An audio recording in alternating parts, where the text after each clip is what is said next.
What's going on? Welcome to Vinyl Happy Hour.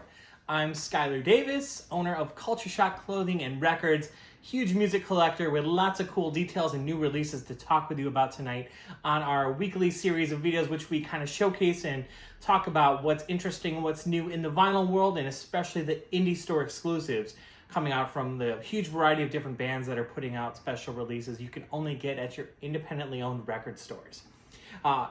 As usual, these are all featured while they are temporarily in stock, because a lot of these are limited right now, on our website at cultureshockshop.com. Also, everything featured tonight is actually available there, and we're putting a link to that in the description to the video also if you want to go right to those sections, because we do have a section for our jazz stuff, a section for our staff picks, which are the featured videos, and there's a section where you can pre-order upcoming releases if you know there's something coming out, or if you don't want to miss out on something that might be limited, you can go there to pre-order your release.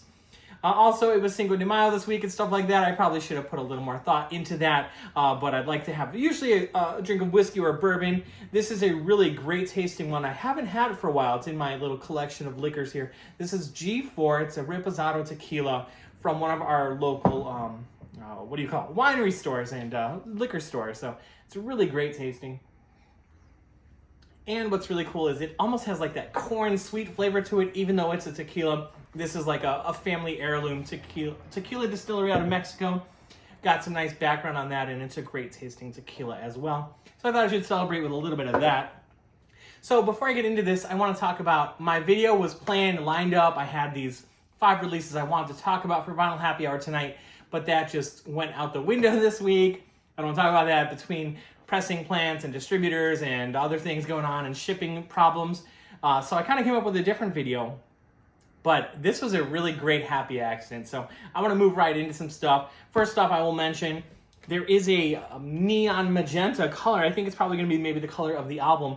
The brand new Weezer album is out, although it's coming in tomorrow technically. It was running late. That's why I couldn't feature it on my video. We do have the black vinyl here, but I'm going to show off the color vinyl of it probably next week.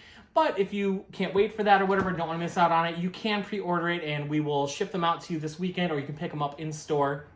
But the new Van Weezer is more of a rocking Weezer. Obviously, I can't hold them up to that bar still of the first album, the Blue Weezer album, but I think it's going to be a good album. I've only previewed a couple tracks, so I'll give the full record a big listen when I finally do get my hands on the indie store exclusive of that. But yeah, you can pick it up at the store this weekend. I just don't have it here for the video right now.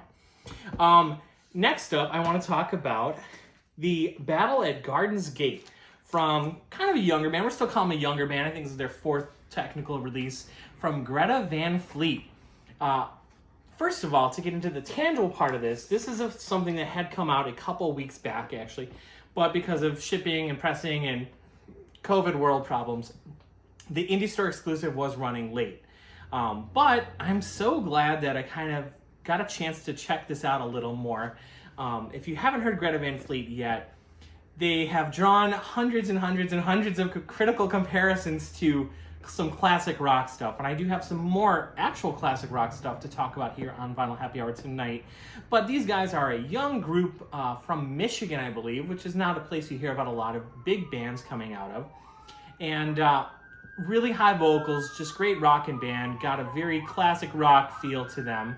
Some sirens going on here. Let's celebrating this record. So anyway, that's why I wore this shirt to kind of lean into it. I was like, they're just getting tons of Led Zeppelin talk. Everyone's saying, oh, it sounds like Led Zeppelin. The vocals, the music, everything else. I think that dude's vocals on this album actually are really, really high, even more in like the Geddy Lee range from Rush. So I think that this is really to their favor. A lot of people who love those bands, those are some of the biggest bands ever. If you want to compare it to Rush or Led Zeppelin or anything like that, that's probably going to get a lot more people interested in them. I'm just teasing because they've drawn a lot of hate, a lot of critical BS and stuff like that. But I don't care about that because I care about the music and the packaging and everything else that they did. And this is an indie store exclusive. This is their longest album yet, I believe, and it's a double LP. They did it on white vinyl.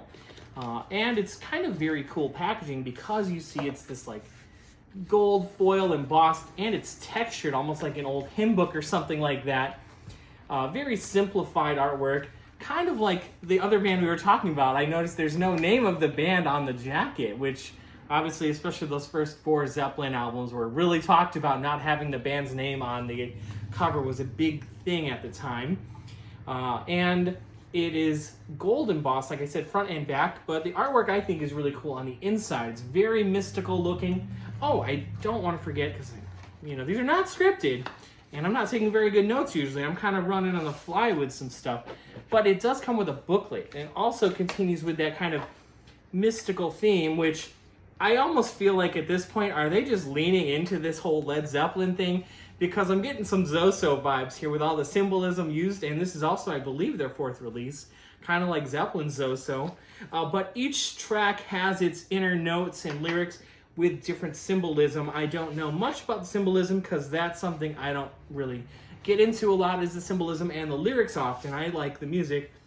But what's really funny about getting this album and opening up to check it out for Vinyl Happy Hour, because what other thing I was going to feature is not here yet, is it really sounds good. It really does. I mean, streaming it didn't quite do it justice. I had streamed it and listened to it, and that's where getting an actual piece of vinyl that's well recorded on your turntable, especially, now I should say if you have a decent system especially. So I have been able to upgrade over the years to a pretty nice stereo, and there's parts where like the drummer is almost keeping time with his bass drum, and I didn't even hear that. Like, I swear before I just felt like they went into this misty kind of acoustic breakdown, more of like a string guitar and vocals, and I didn't even hear the drums when I was streaming it at all. Like, I swear it wasn't even there. And then you hear that thump coming through in time, and it just really adds so much more to the music.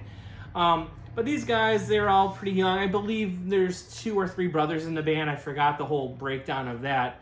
But yeah, it's a really great recorded album. We only have a handful of the indie store exclusives left. For a couple bucks less, there is availability on black vinyl also. But I just thought the packaging was really cool. Just a cool booklet, cool sounding vinyl, good sounding recording. Like I said, it's nothing super mind-blowing here. It's not the most crazy original thing I've ever heard, but I don't care. It's a great sounding band, and honestly, I think with the guitar on this, there's more soloing and stuff like that, which you wouldn't have heard that type of soloing going on in Zeppelin albums anyway. And to me, it has more of that American flair if you want to still go with a throwback band of almost sometimes mix in a little bit of Stevie Ray Vaughan or even Leonard Skinner even, or something like that. But yeah, it's cool to hear a new band doing that. And to be honest, whether or not anybody wants to keep comparing that or saying that, I have probably half of my albums that I could say, especially in my metal doom section, that everybody just sounds like Black Sabbath or Ozzy or something like that. So whatever, if people get comparisons, I think that you just don't see a lot of bands being able to get onto a major label like this. It's a Republic release, okay, and getting on TV shows and things like that. So maybe that's where it happens. I'm not sure, but I'll move on. I just wanted to tell you that thanks for keeping up with us, and anybody who had asked about this and wanted to order it, and we didn't have it on its release date because of some pressing delays. We do have it now, so thanks for waiting on us and waiting us to get that in. So we do have the new Greta Van Weezer. Here's another one I want to talk about, and this was one I actually wasn't going to possibly talk about for Vinyl Happy Hour, because there's only a limited amount of time in our lives, of course, and we get so many new releases, especially lately. There's been so much good stuff coming out, or reissues of classics coming out. So I only talk about it, just the tip of the iceberg of some of the new releases coming in. If you want to keep up with more of what's coming in or can't make it into the store, please check our social media. We usually post a little more on our Instagram and Facebook, so you can see more of what's going in. But this is the first time ever being released for this, and first time also on vinyl for Pink Floyd's Live at Knebworth 1990. Now, I have a feeling this is going to cross over to a large amount of people who are actually going to be interested in this for multiple reasons. Not only is it just Pink Floyd and great packaging, great release, great sound live show, but I think your Pink Floyd purist is going to want this. Somebody who has every Pink Floyd thing under the sun is going to want this. But I also think audiophile people are going to be interested in this too, because what's really nice about it, this is remixed from the original master tapes on heavyweight vinyl at 45 RPM cut. So for the audio quality purposes, they actually cut this nice thick vinyl to 45 speed. So you will have to change the speed on your record player. You can see they did these nice anti-static poly sleeves, really thick vinyl. It's a double LP. The other interesting thing too, going back to what I was saying, is yeah, your audiophiles are going to be interested in that. But I also think that even your casual, novice, or beginner people are going to want this, because of the set list that's on here.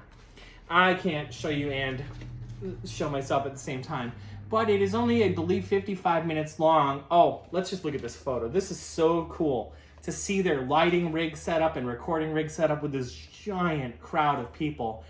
They were being honored, I should know this, for some sort of music center award for the Performing Arts and Technology of Britain. That's why they were asked to play this show. They hadn't played much, actually, especially after The Wall had come out, which was 79. So there hadn't been a ton of live shows, and there had also been a part with Roger Waters. So this is kind of an interesting time for Pink Floyd. This is towards the end of them being split up and not doing much, and years before they got back together and did another album and did some stuff with Roger Waters again. But all of the songs on this playlist, on this live show I should say, are from their biggest and best albums. There's only like one song on here that's from Sorrow. What's that from? Momentary Lapse of Reason. And then everything else is from, of course, Dark Side of the Moon, Wish You Were Here, and The Wall. That's everything else. So I think even people who don't have many Pink Floyd records yet or just getting into it are also going to be attracted to this. Also, they did this artwork with Hypnosis, who did the art group who did all their other, most classic albums as well. You also get this really cool 16-page booklet. I'll just kind of get into it, just a couple pictures of the live show. So there's a really cool documentation of this. The digital or CD version of this came out with like the later years box set a year or two ago, I believe, is when it came out. So that was the only way this was available before, was just on that CD box set or something. Really cool, really great sounding live show too, to see this done. I just love this packaging too. It's really high gloss, really cool packaging. So I just want to show off. That's Pink Floyd live at Knebworth 1990. Oh, the other cool thing I was going to mention about this is getting Pink Floyd live music is kind of hard on vinyl. The only other major one that was released that has a lot of stuff was The Pulse, but that's a 4-record box set with booklet. It's a really long show, so price-wise, that's hard to buy, because I think it was $100, $120, even though it's sold out. So this nice double LP set is a much more affordable option to get some live Pink Floyd with all those classics.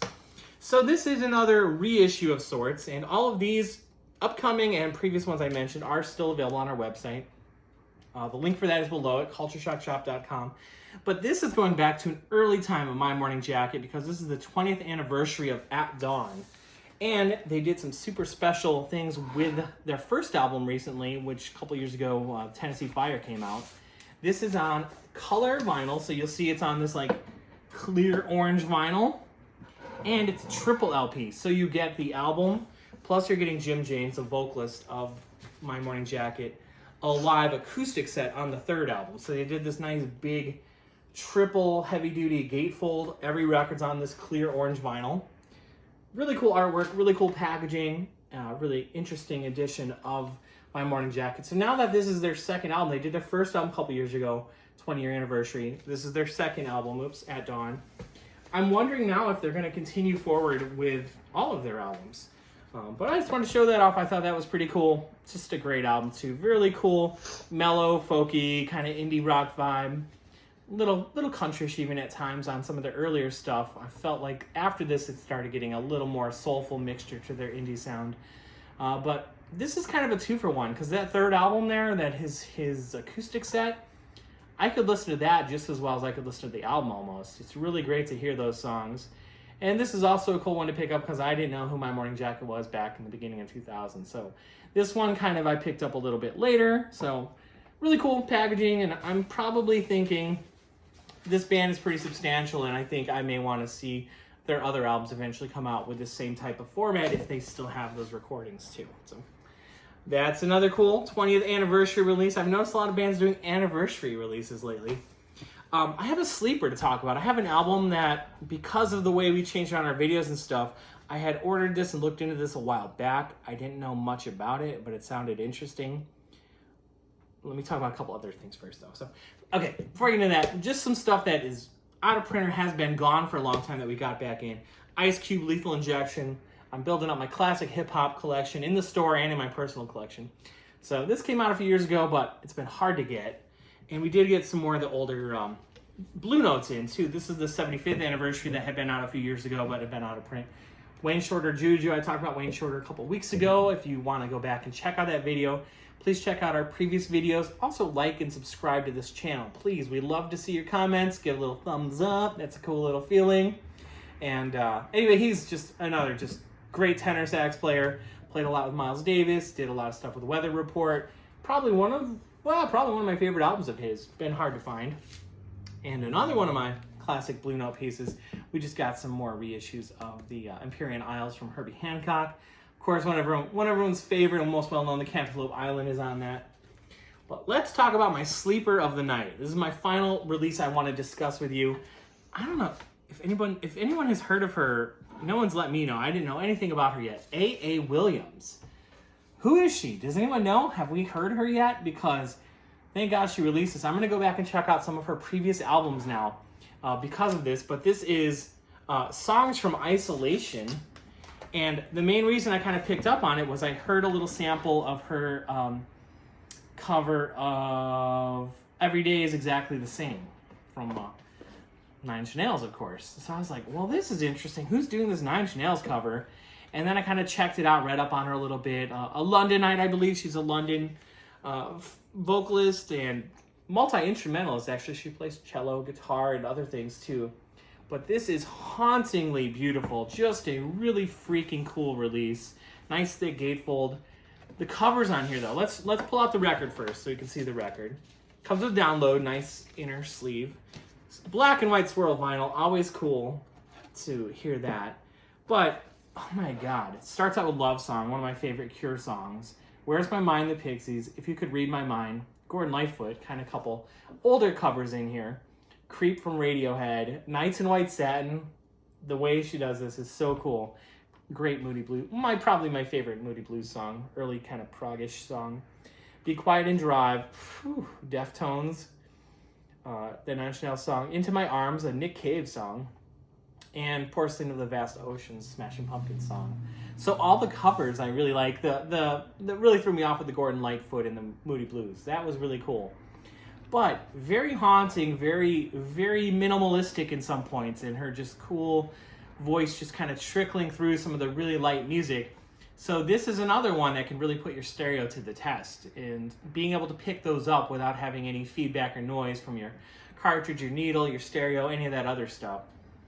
Wow, what a beautiful album, though. So I definitely am going to give her another listen, too, and check out a couple of her. I think she only has a couple of releases out. Maybe she's just bored, no touring, nothing else going on, and wanted to do this covers album. But it's a great set list of covers. Like, every song is really interesting. Of course, the packaging is really cool, too. I love this gatefold. I love all the black and white and the black and white vinyl. A.A. Williams, this is on a Bella Union label release. So we carry lots of small labels, lots of independent releases, and we really research and work hard. Of course, we get your Weezers and your Pink Floyds and all these bigger bands, too. But it's so cool to see some of the reissues of these kind of older things and more obscure things and the indie store exclusives. So I hope you enjoy watching these videos and kind of discussing with us some of this stuff. And I hope you go check out some of these artists as well. Check out their music and check out our store if you haven't been in yet. Of course, we have thousands and thousands of other records, locally made items, lots of cool gift items, used music and stereo equipment as well. We love making friendship with our customer, our community, and our online community too. So anyone through YouTube or anyone through our website and social media, please check us out, give us a like. And I hope you enjoy our Vinyl Happy Hour video. Every week we'll bring a new one to you. Cheers.